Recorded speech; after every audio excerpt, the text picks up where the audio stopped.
Existiu no Egito uma fechada e misteriosa organização de sacerdotes cujo símbolo era o olho de Horus. Eram o poder real nas sombras atrás do faraó.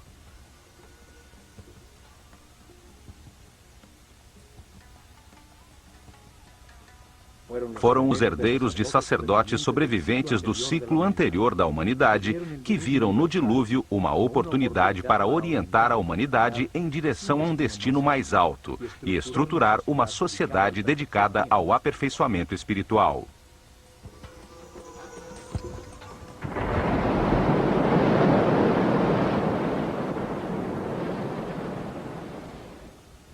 A partir do nada, ao redor de templos e centros religiosos, desenvolveram a civilização egípcia. E nos templos concentraram o conhecimento, o poder, a riqueza material e espiritual.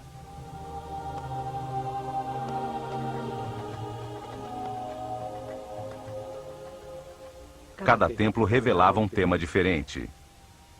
O templo de Osíris, em Abidos, a reencarnação.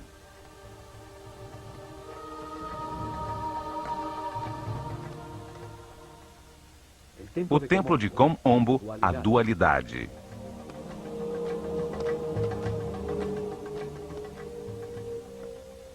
O templo de Luxor, o corpo do homem.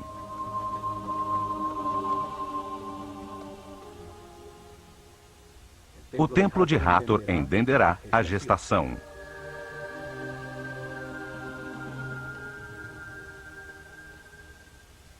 O de Ísis, em Philaet, o princípio feminino.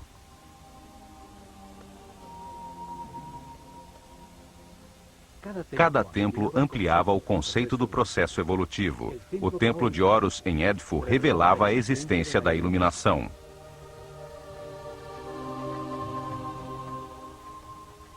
O de Karnak se dedicava à evolução da consciência. Cada templo era um livro vivo, contando uma história diferente, especializando-se numa parte da revelação. Os templos transmitiam o conhecimento através de histórias simples, cheias de mitos e personagens fantásticos.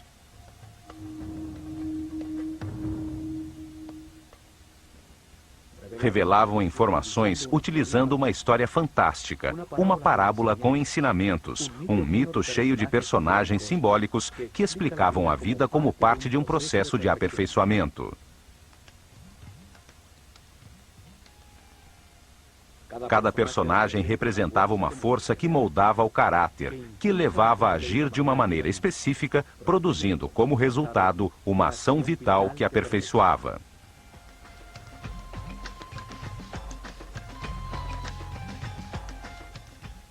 As formas dos personagens e a ação vital que representavam indicavam a sabedoria dos sacerdotes do olho de Horus. Para escolhê-los, estudavam profundamente os animais e insetos, até entender a sua função vital e o que se obtinha através dela.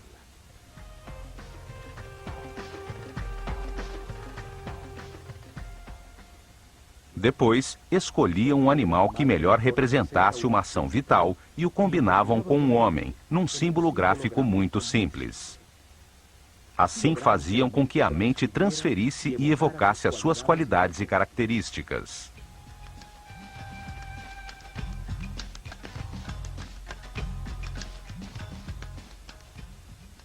Um homem com cabeça de falcão convertia-se num ser que tudo vê, como um pássaro que evoca a liberdade e a leveza do espírito.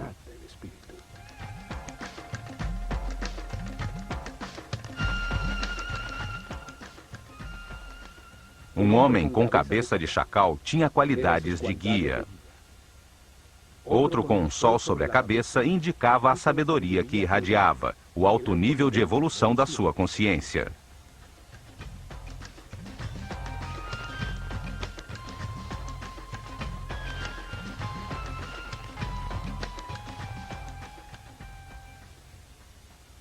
Um desses personagens simbólicos foi chamado de Osíris. Em Abidos, protegido do exterior por altíssimos muros, está o templo que relata a sua história. Um enorme complexo onde viveram milhares de pessoas.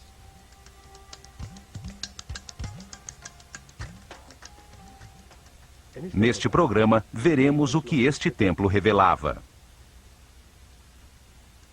Abidos se encontra a 150 quilômetros ao norte de Tebas, a última capital do Império Egípcio, seu último centro religioso.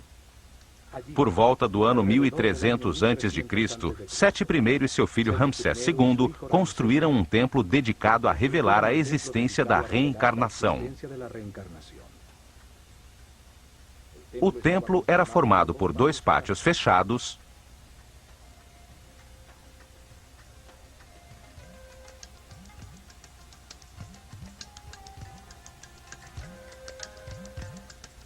dois enormes salões com altíssimas colunas,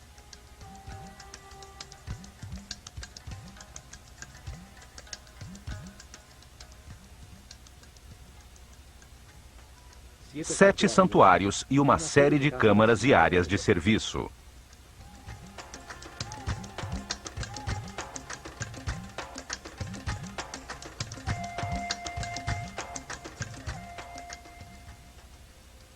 Osíris era o senhor da reencarnação. Representava a força que impulsiona o processo evolutivo do homem através de muitas vidas, transmutando-o num ser perfeito e imortal.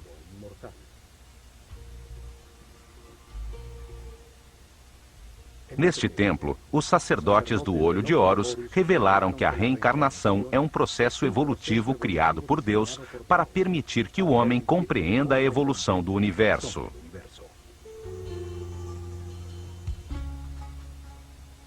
A informação na consciência é ampliada lentamente, através de muitas vidas, para transformar a ignorância dos seus filhos em sabedoria. Um processo que converte espíritos inocentes em seres experientes, que entendem a razão da sua existência. A reencarnação transforma um ser denso e rígido que permanece na baixa vibração do medo num ser flexível, etéreo, que vive na frequência altíssima do amor.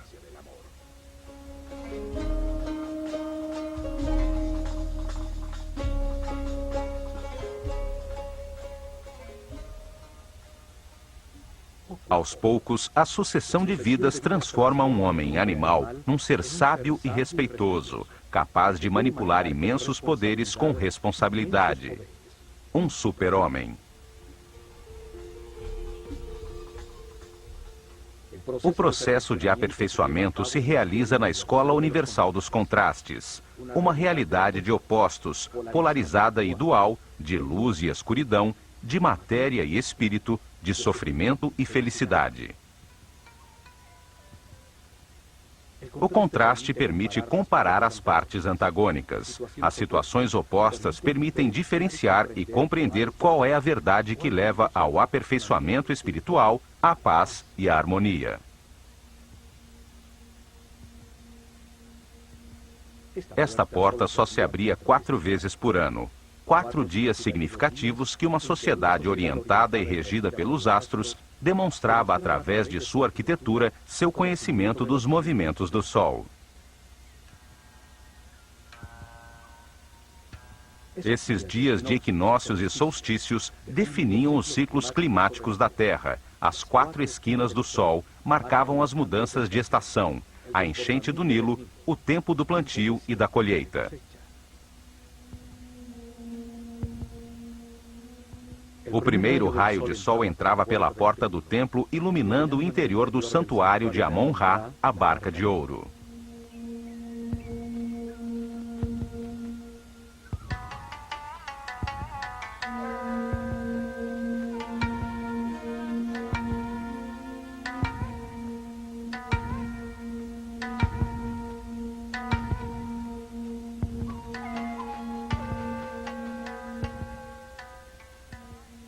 A nave simbolizava o caminho da consciência na Terra, o do Sol nos céus, a causa dos dias e dos anos num universo que nunca se detinha.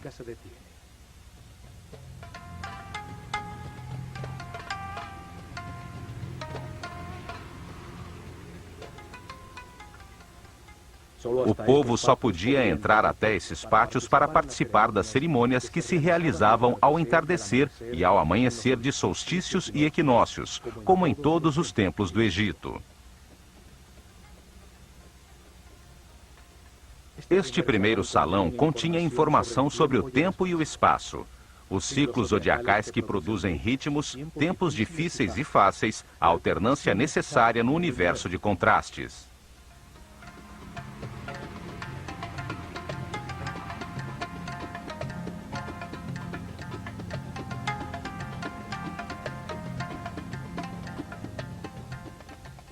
É nesse mundo de ciclos que o espírito encarna repetidamente para sentir na própria pele situações que lhe permitam compreender quais são os valores que estruturam o universo.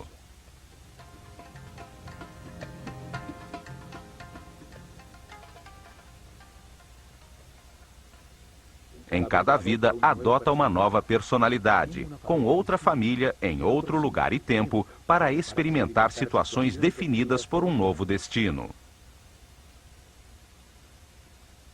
Tem uma mente livre para decidir como agir nas situações que enfrenta e para analisar o resultado de seu comportamento.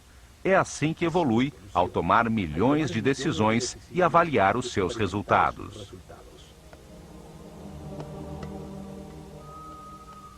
Curiosamente, numa dessas vergas, há uns símbolos muito estranhos, que chamaram a atenção por sua semelhança com helicópteros e objetos voadores. Milhares de histórias se teceram querendo explicar o seu significado. Há os que dizem que nessas vergas foram escritas mensagens para os homens do futuro.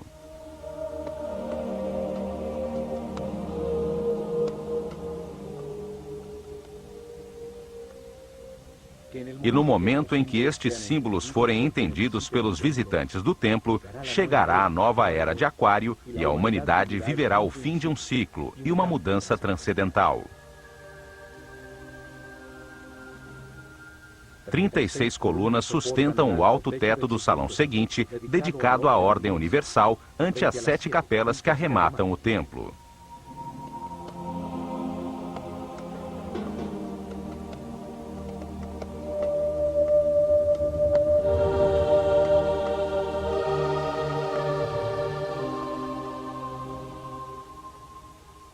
Num dos muros aparece Ísis, irmã de Osíris, que rege a consciência do homem, representado pelo faraó Sete I, que tem o cajado de pastor de toda a humanidade.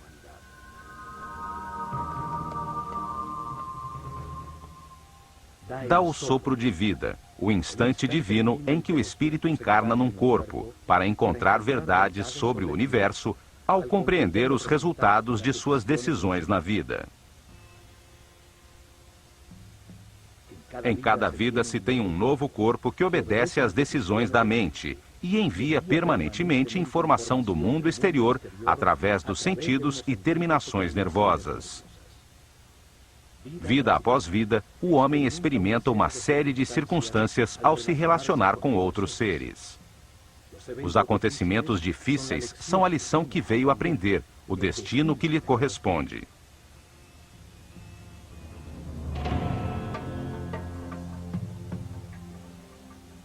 A reencarnação transforma o homem pouco a pouco num ser tolerante.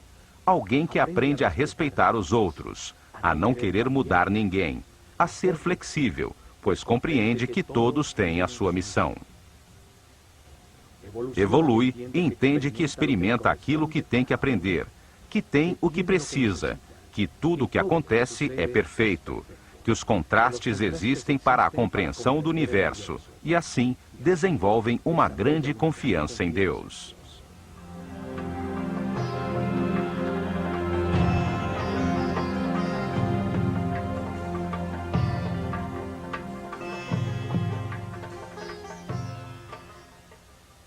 Transformam o sofrimento em paz, a intolerância em respeito, a agonia em harmonia.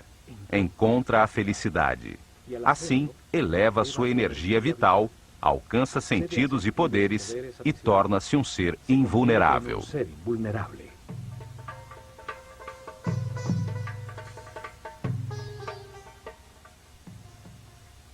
A reencarnação transforma um homem mortal, com limitada consciência temporal, num ser imortal com consciência permanente, que pode entrar e sair voluntariamente da matéria.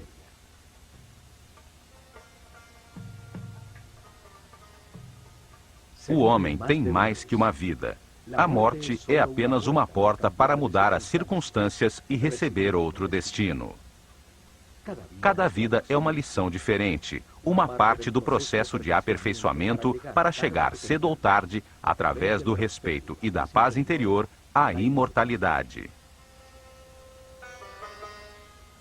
A revelação egípcia estabelece que cada espírito passa por esse processo de aperfeiçoamento durante um ciclo cósmico, uma volta do sistema solar ao redor do Sol central da galáxia. Durante esse período de tempo, 25.920 anos, o planeta Terra passa por cada uma das 12 constelações das estrelas que formam os 12 signos zodiacais na abóbada celeste.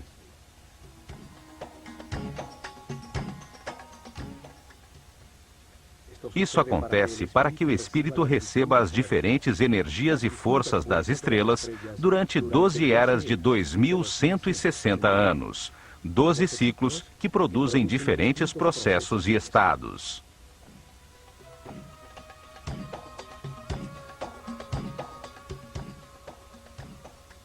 Durante essa volta, o espírito reencarna umas 700 vezes em diferentes corpos, lugares, tempos, circunstâncias, condições e personalidades.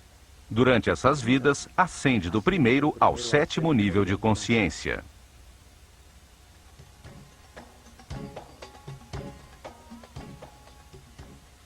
Em cada vida aprende algo diferente. Cada vez nasce marcado de maneira diferente pelas forças irradiadas pelas estrelas. Para revelar esse processo de aperfeiçoamento, de reencarnações, os sábios egípcios criaram o mito de Osíris. Uma história com duas forças opostas que se manifestavam na mente e no universo polarizado para permitir a evolução. A mente do homem, influenciada pela tensão entre essas duas forças fundamentais, decide comportamentos e ações que produzem resultados com os quais se aprende. O sofrimento permite entender a felicidade. A angústia permite entender a paz.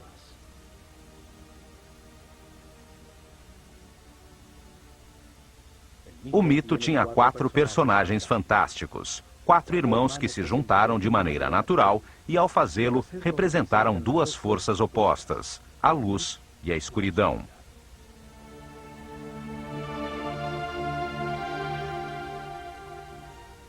Osíris e Ísis representam a força da luz, que impulsiona o homem à espiritualidade, à harmonia, a avançar para aperfeiçoar a consciência. São o motor das reencarnações.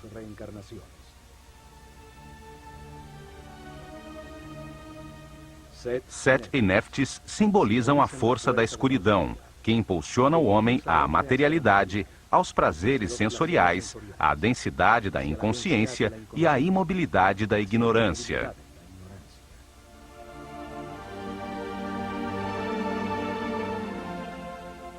Osíris é a força ativa masculina.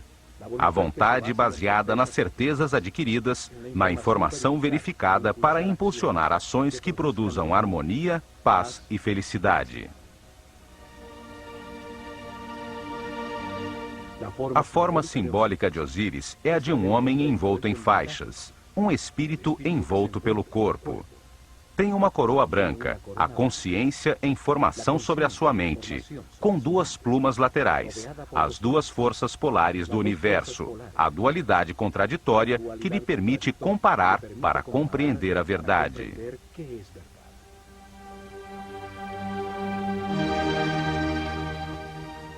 Em sua mão esquerda, leva o gancho de pastor, a força que guia o rebanho humano pelo caminho das transformações e dos ciclos. Na mão direita, leva o instrumento que separa as espigas boas das ruins. Cada decisão, cada colheita produz o resultado de um sofrimento. As espigas ruins são de harmonia. As espigas boas são a consciência ao compará-las, o que permite o aperfeiçoamento. 7 representa o peso da animalidade original, que atrasa a espiritualização da matéria. É a vontade egoísta de obter o prazer, ainda que isto cause caos e sofrimento aos outros. É um instinto que domina. O confronto dessas duas forças ativas e masculinas é seguida pela parte passiva e feminina. Ísis gera as emoções superiores, as intuições, no mundo interior. Recebe a inspiração e produz as ideias, a busca e a adoração de Deus, o êxtase.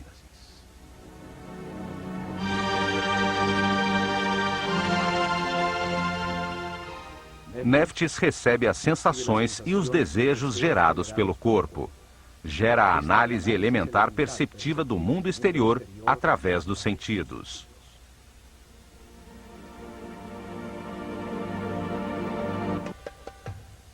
Ao fundo do salão da Ordem Universal encontram-se 7 santuários que são o coração do templo. Explica as fases do Gênesis, a aparição do pensamento humano e os princípios divinos, as forças que impulsionam seu processo de aperfeiçoamento. O primeiro santuário está dedicado a Thoth e ao nascimento do faraó Sete I, que representa no templo o nascimento da consciência do homem no universo.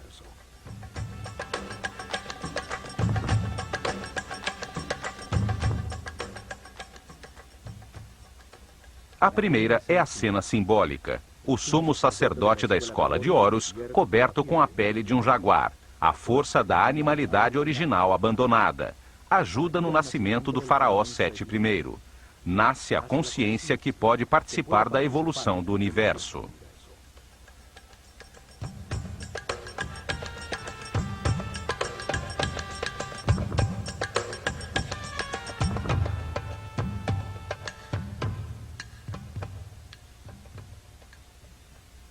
Thoth, um homem com cabeça de íbis, simboliza o verbo divino, que dá nome a tudo o que existe. Representa o princípio multiplicador do único Deus, que ao nomear, cria um ser divino. Thoth carrega o livro do destino, onde anota as transformações de cada espírito, os nomes e formas, as diferentes personalidades na cadeia de reencarnações que nos levam à imortalidade.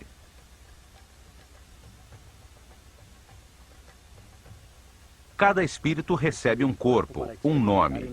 Neste caso, Sete I, uma personalidade temporal como faraó, determinada pelo ciclo e pelas circunstâncias, onde cumprirá seu destino temporal de aprendizagem.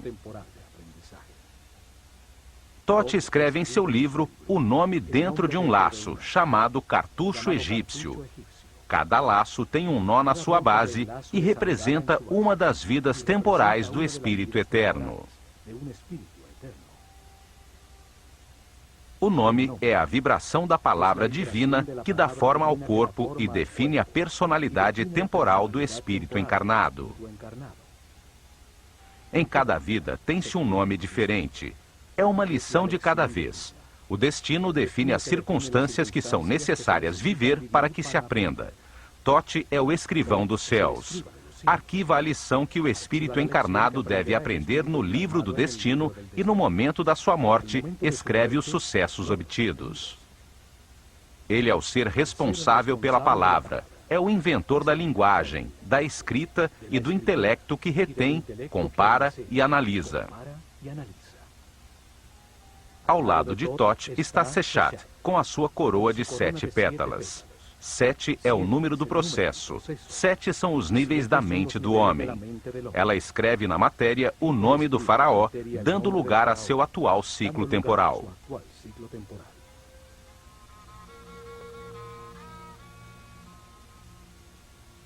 Parte do mito de Osíris é o chamado julgamento dos mortos.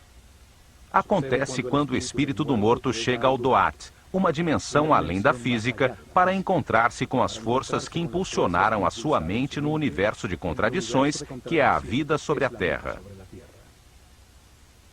No Doat revê a sua vida, avalia seus atos e eleva o que aprendeu sobre o universo até sua consciência permanente, antes de reencarnar, a fim de que continue o processo de aperfeiçoamento. Anubis, um homem com cabeça de chacal, guia o espírito do morto nesse mundo imaterial.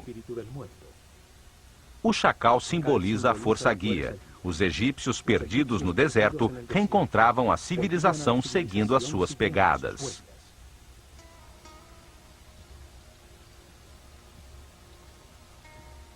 Anubis coloca o coração na balança dupla de Maat, a deusa da verdade e da justiça. O coração é o símbolo do que o morto sentiu, pensou, decidiu e fez. O contrapeso é a leve pluma da verdade que determina se aprendeu a lição devida. Precede a Thoth um homem com cabeça de íbis que simboliza o único Deus quando multiplica os seres da criação.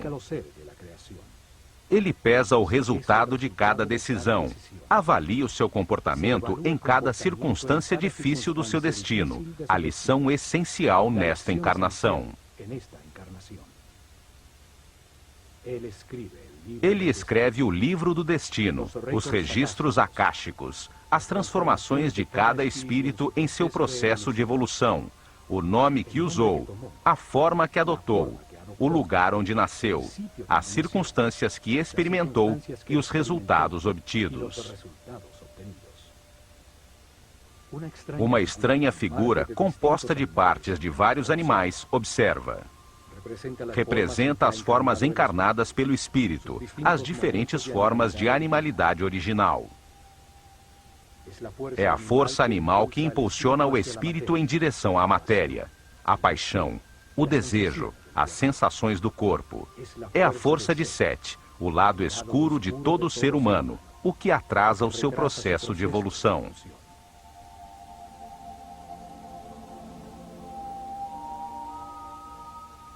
O espírito eleva as compreensões verificadas por sua personalidade temporal até sua parte eterna e recebe de Thoth um novo destino, uma nova lição e uma nova vida para viver.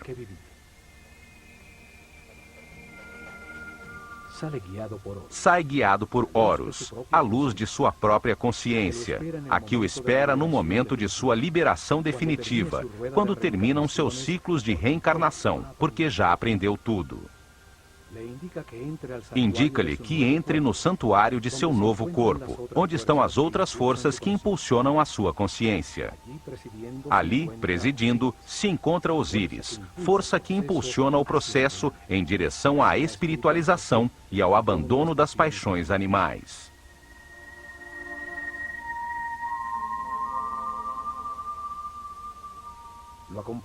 Está acompanhado de Ísis e Néftis, suas conexões com as sensações e emoções do corpo que ocupa nesta nova vida em que acaba de nascer.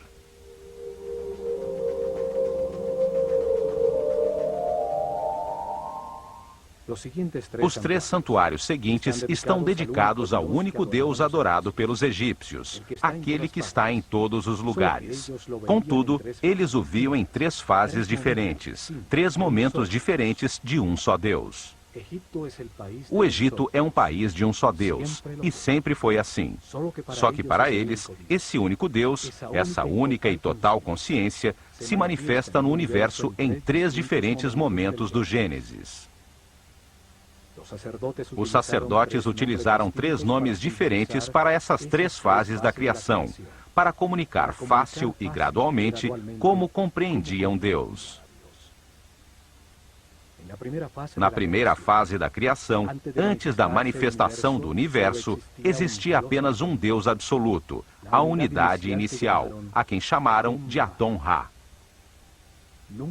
Nunca foi representado com uma forma física, e nos hieroglifos era desenhado como um disco dourado, um sol simbólico, fonte da luz. O santuário de Atum-Ra era o primeiro dos 3. Atum-Ra é o Deus absoluto, que existia antes da manifestação do universo. Ele é a unidade, a matéria-prima, o caos que contém tudo em potência, o nada, o grande princípio, a própria essência de todas as coisas, o Espírito Divino, eterno, imutável, que sabe tudo e está em todas as partes. O santuário seguinte é o de Ptah, Deus na hora em que a sua vontade manifesta a criação e dá lugar ao universo. Na segunda fase, Deus ativa a sua vontade, sua energia divina, para manifestar o universo e cria a matéria. Esse Deus que cria o universo foi chamado de Ptah.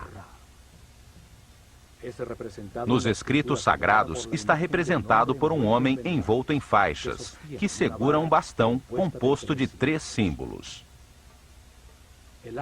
O Ankh, ou símbolo da energia vital criadora, que se manifesta como vida nas pulsações do sistema vascular. A força divina é chave da vida. O Uas, que representa a artéria principal, simboliza o canal por onde flui a energia pelo corpo. Também tem a forma de um bastão que utilizavam no campo para controlar serpentes. O controle da corrente vital, a serpente energética, o Kundalini que sobe pela coluna vertebral. O Djed, que simboliza o eixo de crescimento e desenvolvimento de todo ser vivo, a coluna vertebral que estrutura todos os seres, dando forma aos diferentes corpos. O bastão de Ptah tem, portanto, uma profunda simbologia referente à energia que gera a vida. Ptah representa o momento em que a vontade ativa de Deus manifesta uma força sobre si mesmo que condensa sua substância original, a que chamamos espírito. Este reage, criando uma força contrária expansiva que põe o universo em movimento.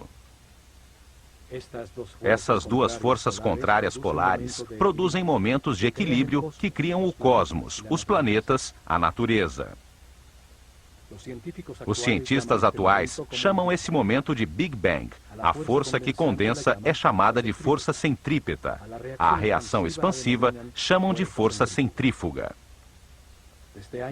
Desde Einstein, se aceita que a matéria seja uma forma de energia, uma coagulação ou condensação de luz.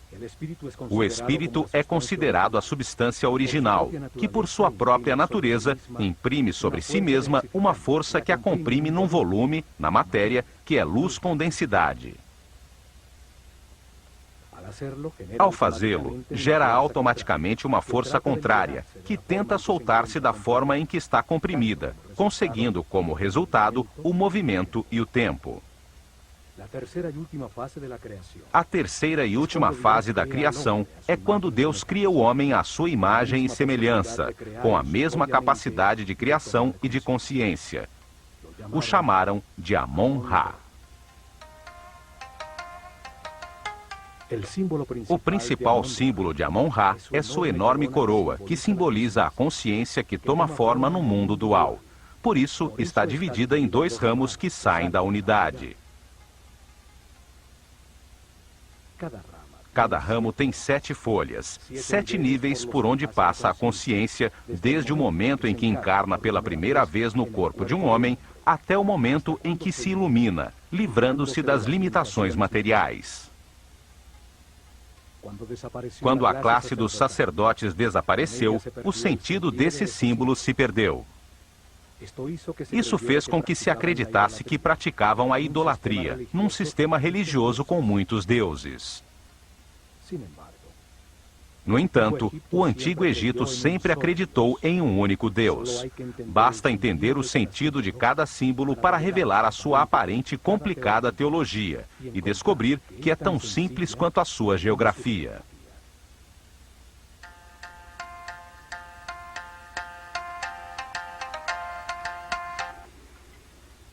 No templo de Osíris em Abidos, o único Deus, em cada uma das fases da criação, tem o seu próprio santuário. O último santuário é o de Amon-Ra.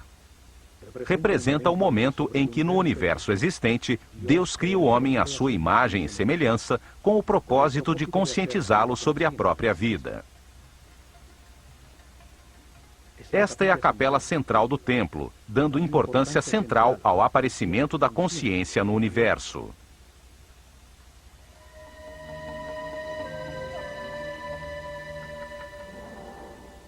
Em seus muros aparece o símbolo do deus Amon-Ra e o faraó, como o homem consciente que agradece pela vida, aceitando suas partes de luz e de escuridão, de gozo e de dor, compreendendo-a como um processo de aperfeiçoamento.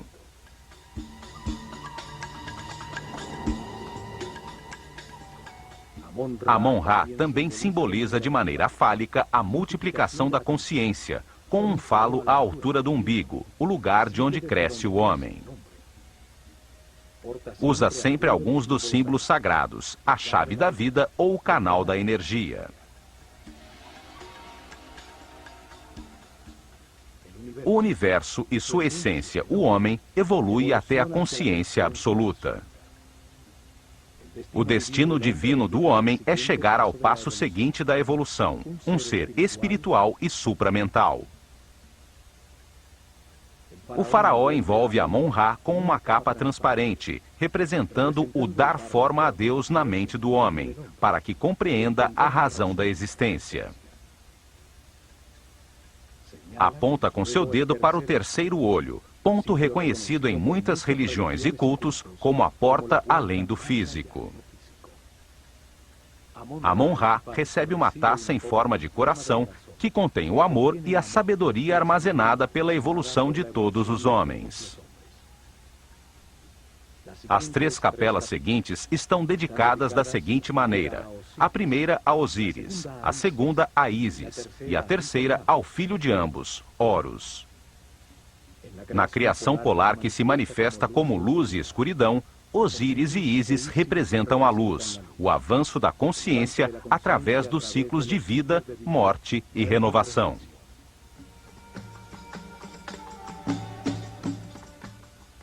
A polaridade contrária é representada por Sete, a força da escuridão que detém o homem, a matéria condensada, as paixões animais.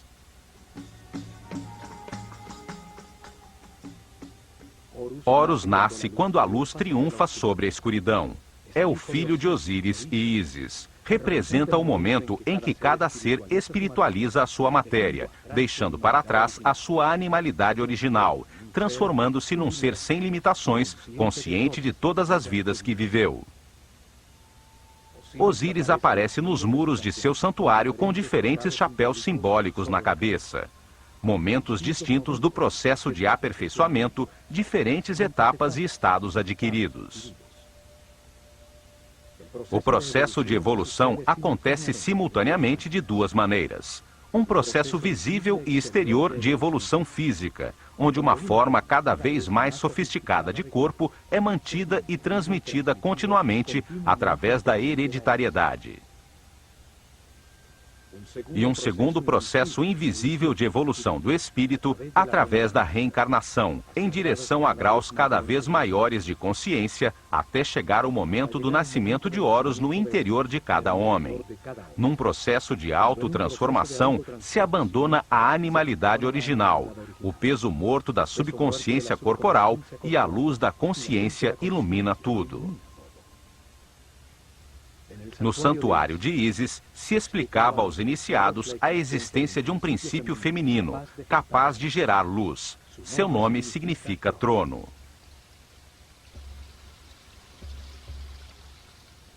Cada imagem simbólica expressa um pensamento de uma maneira muito simples, além da linguagem.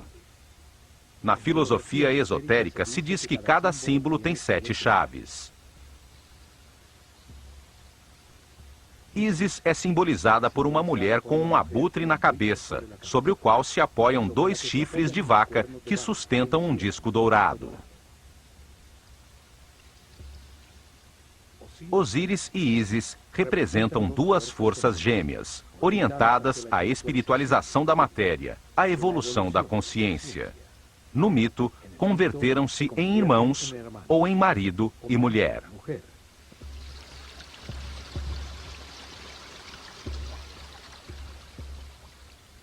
O abutre é um pássaro que voa e que é totalmente dedicado à sua cria. Em seu interior, transforma as substâncias em decomposição, convertendo-as em alimento, em nova vida.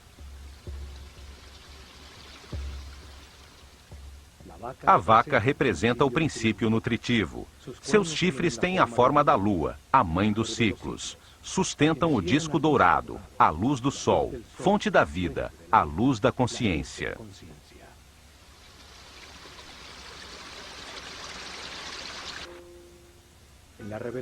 Na reveladora história mítica, Osíris e Ísis governavam o Egito. Deram forma às suas leis, foram um instrumento da civilização, ensinando o respeito e a busca de Deus.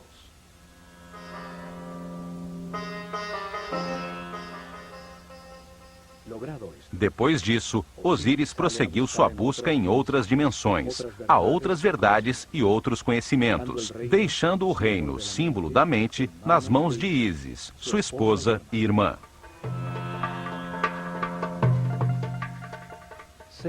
Sete, seu outro irmão, a força animal obscura, queria apoderar-se do reino, da mente do homem e de Ísis, por quem estava loucamente apaixonado. Quando Osíris regressou, Sete, em conspiração com outros 72 nobres, o convidou a um banquete ao qual levou um belo sarcófago talhado na madeira, do tamanho exato de Osíris. Declarou que o daria de presente a quem se ajustasse nele perfeitamente. Um a um, eles experimentaram, e quando Osíris se deitou em seu interior, os conspiradores fecharam a tampa e selaram-na com chumbo. Depois atiraram o sarcófago no Nilo. Sete, que representava a parte animal e passional de todo ser, tomou posse da mente, limitando-a às sensações e desejos do corpo.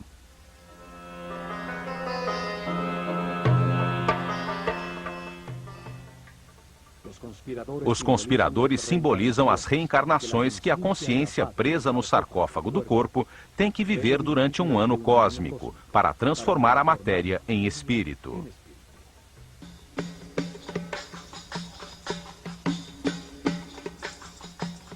Setenta 72 anos se passam, enquanto a Terra percorre um arco de 30 graus de cada constelação na abóbada celeste. 12 constelações ocupam os 360 graus do firmamento, as 12 eras zodiacais. A grande volta do sistema solar, chamado ano cósmico, dura 25.920 anos.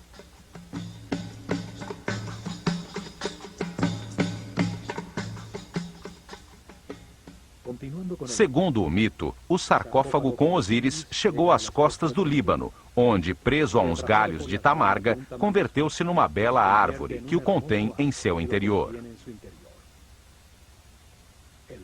O rei desse lugar viu a bela árvore e a cortou para fazer uma coluna do seu palácio, sem saber que o sarcófago continuava incrustado em seu interior.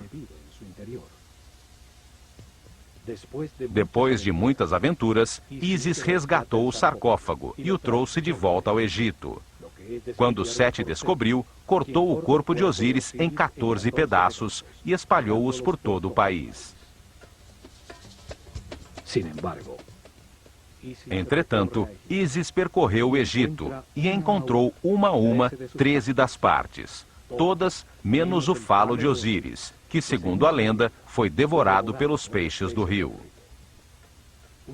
Um simbolismo do abandono da sexualidade e da animalidade originais.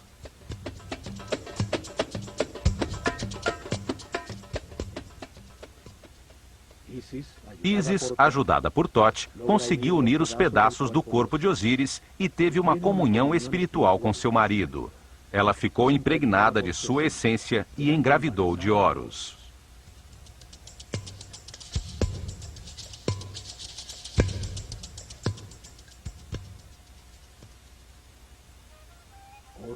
Horus representa a iluminação, quando se abandona a roda de reencarnações, pois já se adquiriu a sabedoria necessária para não perder nunca mais a consciência adquirida.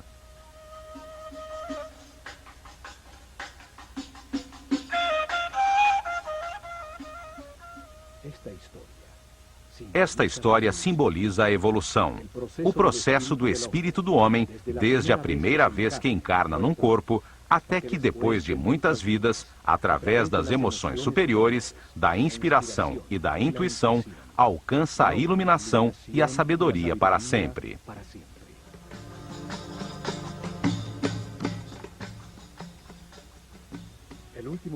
O último santuário do templo é o de Horus, a porta que se abre às estrelas. Horus representa o momento da ressurreição, da iluminação e da imortalidade. O fim das limitações materiais, o momento de ver todas as vidas vividas, mantendo para sempre a consciência adquirida. A revelação afirma que o espírito do homem, depois de muitas vidas, chega a um nível de sabedoria em que compreende a razão de sua existência e as forças fundamentais do universo. A compreensão obtida por seu espírito, com o resultado das experiências de muitas vidas, o leva ao ponto de harmonia, em que pode libertar-se da roda de reencarnações e limitações da matéria. Esse momento acontece quando respeita os outros, aceita que tudo que ocorre é perfeito e permanece em paz e harmonia. Quando armazena altos níveis de energia vital e resolve, com toda a sua vontade, buscar a Deus em somente uma vida. Se ao chegar a esse nível, decidir esforçar-se para conseguir a perfeição, abre a porta ao caminho de Horus, à transformação que permite o abandono da roda de reencarnações sucessivas. Horus representa o triunfo da luz sobre a escuridão, o domínio da animalidade original, o fim das limitações materiais, o passo definitivo da ignorância à sabedoria, a porta dimensional que o leva acima das hierarquias do universo.